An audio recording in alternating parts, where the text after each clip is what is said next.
Chapitre 13. Étiennette. Chaque matin, Césarine ouvrait grand la fenêtre de ma chambre et jetait une brassée de robes sur le lit. Je me réveillais dans ce bruissement de velours et de soie. Laquelle mettrez-vous aujourd'hui? Celle-ci? Celle-là?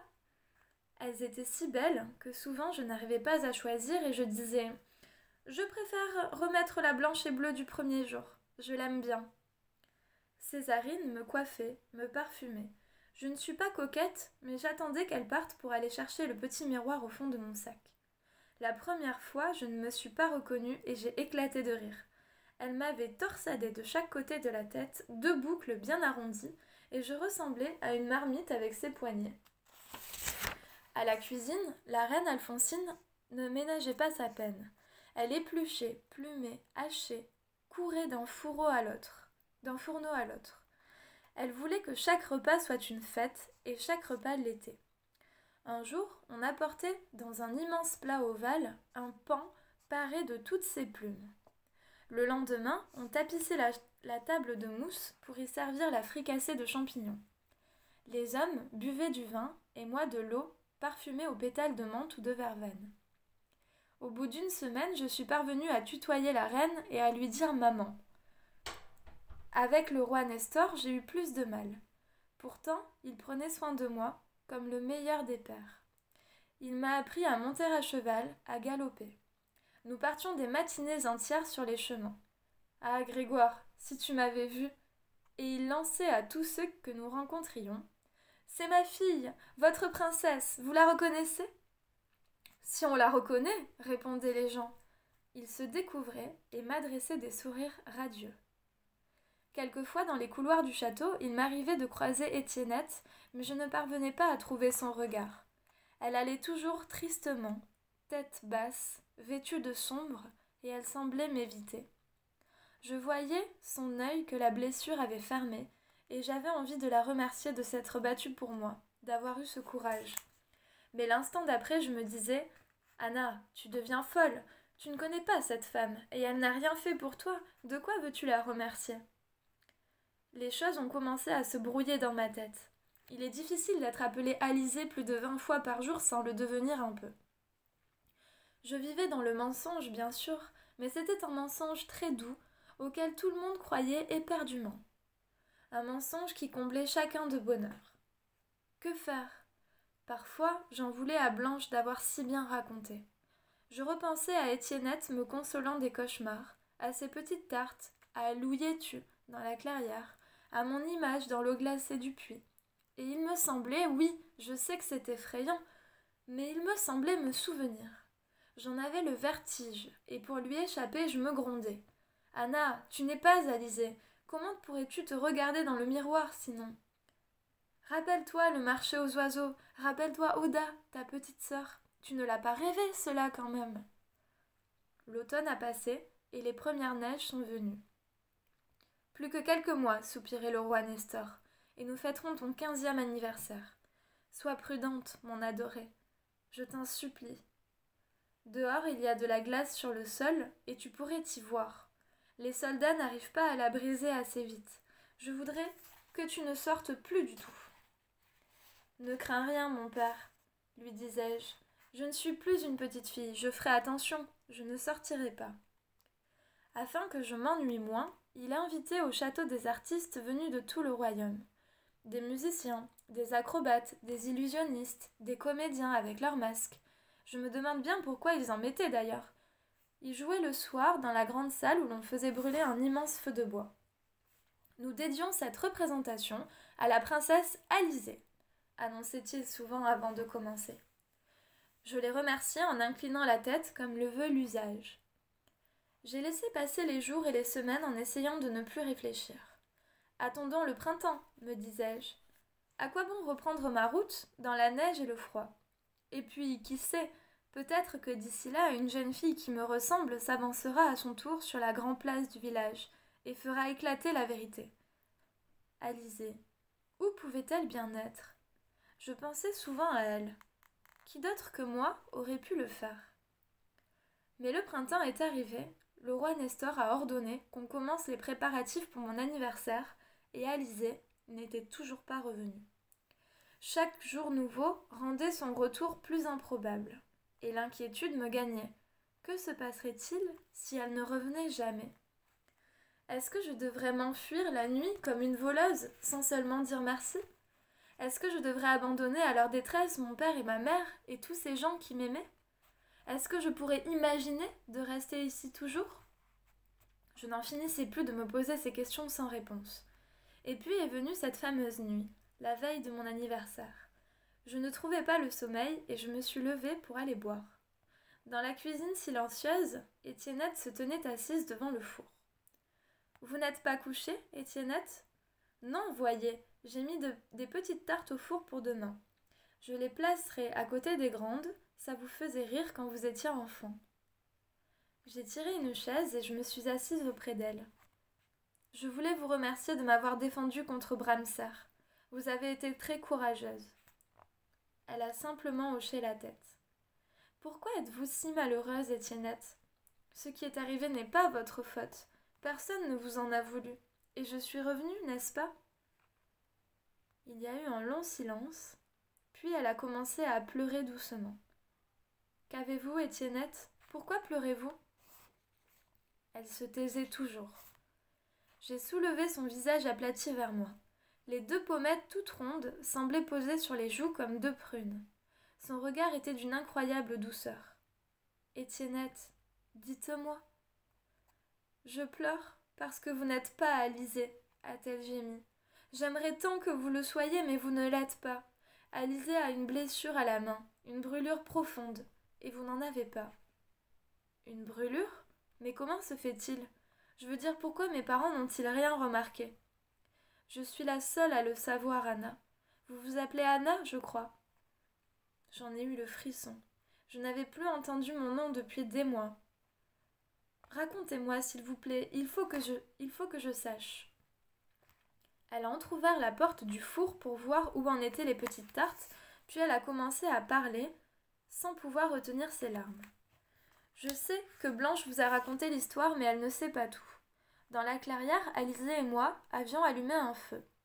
Nous le faisions souvent pour nous réchauffer, pour le plaisir de voir les flammes ou pour cuisiner en semblant, comme elle disait.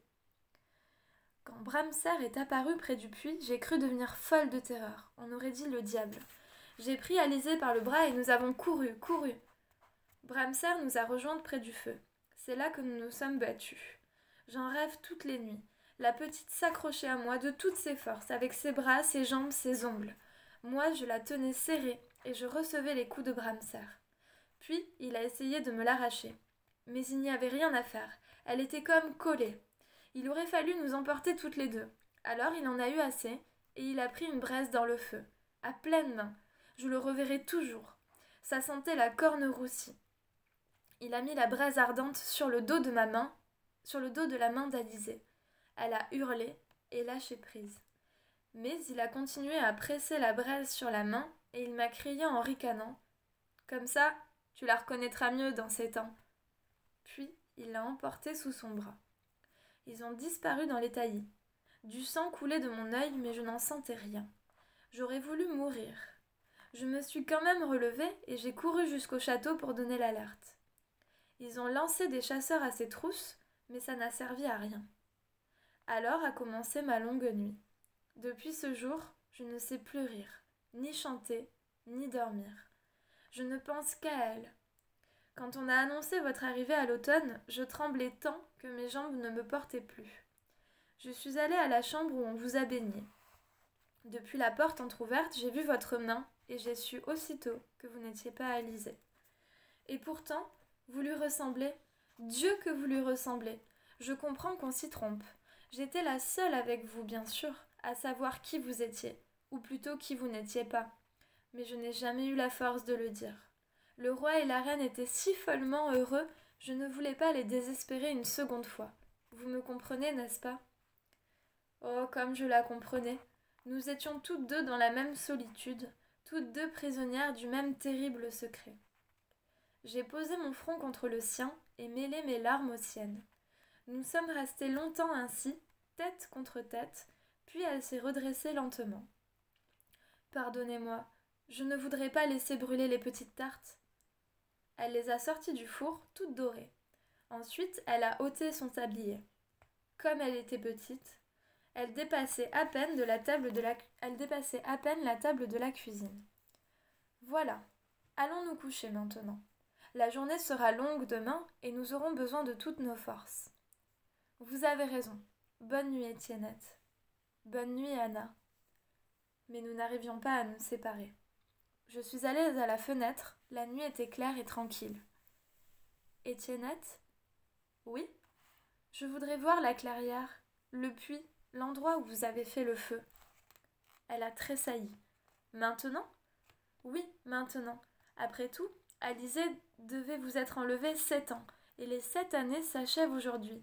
Si elle doit réapparaître, ce sera sans doute dans cette clairière, là où elle a disparu. Et qui vous dit qu'après tout ce temps, elle se rappellera le chemin qu'il faut prendre pour rentrer au château ? Vous me trouvez une idiote ?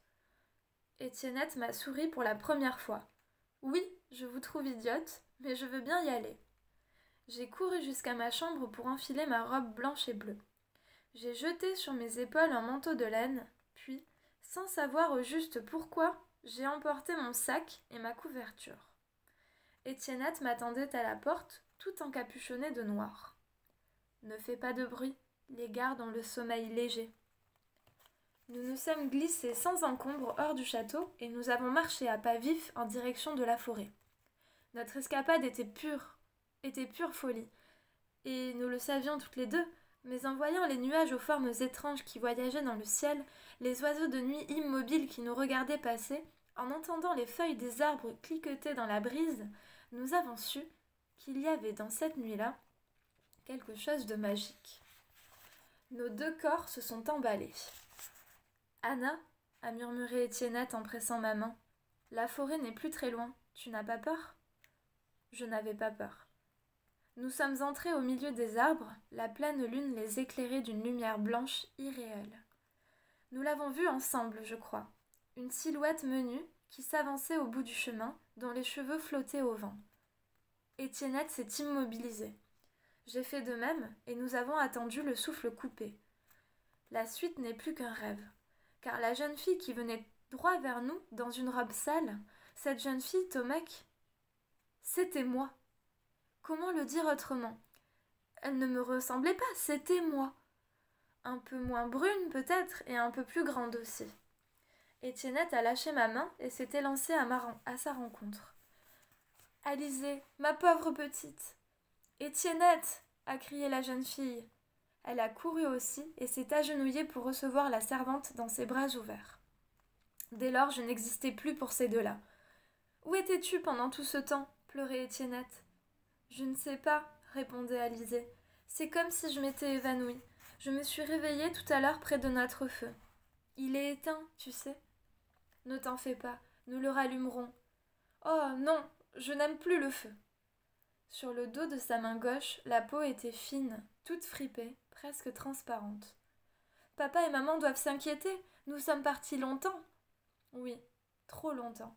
Il faut rentrer. » Puis, Alizée s'est tournée vers moi et ses yeux ont demandé « Qui est-ce » ?« C'est Anna, » a commencé Étiennette.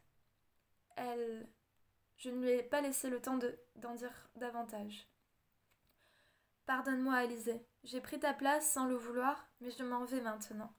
Étiennette t'expliquera tout. » J'ai ôté mon manteau de laine, ma robe blanche et bleue, et je lui ai tendu. « Mets-la, elle t'appartient. » Je lui ai rendu aussi un joli bracelet d'argent que je portais ce soir-là. Mais quand j'ai voulu faire glisser de mon doigt une petite bague à couvercle que j'aimais beaucoup, Étiennette m'en a empêché. Garde-la en souvenir. Sinon, plus tard, tu croiras certainement que tu as rêvé. Dans sa robe blanche et bleue, Alizée était déjà la princesse que je n'aurais jamais pu devenir. La radieuse, la plus belle et surtout la vraie. Moi, je sentais sur ma peau le tissu ordinaire de ma vieille robe d'autrefois. Je respirais son odeur familière et je n'étais pas jalouse. Au contraire, il me semblait que je venais de remettre mes vêtements de liberté, que j'étais rendue à moi-même. Pour embrasser Étiennette, je me suis accroupie. Adieu, Étiennette.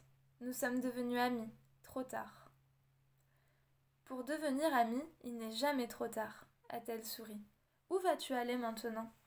Je cherche la rivière Gjar. La connais-tu? Oui, mais je ne l'ai jamais vue. Personne n'y est jamais allé, je crois. On dit que pour la trouver, il faut marcher longtemps vers l'ouest en gardant l'océan à main droite. Elle y prend sa source, paraît-il. Adieu, Anna. Nous devons rentrer au château avant le jour. Fais bonne route et prends soin de toi. J'ai embrassé Alizée. Sa peau était plus douce que la mienne, ses yeux plus clairs aussi. Je les ai regardés s'éloigner, la longue silhouette et la courte, main dans la main, au moment où elles ont disparu au bout du chemin. J'ai eu la sensation que je venais de lire la dernière page d'un conte. Un grand silence s'est fait, puis un oiseau a chanté pour saluer la première lueur de l'aube. Un autre lui a répondu. Alors j'ai tourné le dos à Étiennette, à la princesse Alizée, à mes bons parents Nestor et Alphonsine, à tous ceux du doux royaume des affreux, et je me suis remise en route.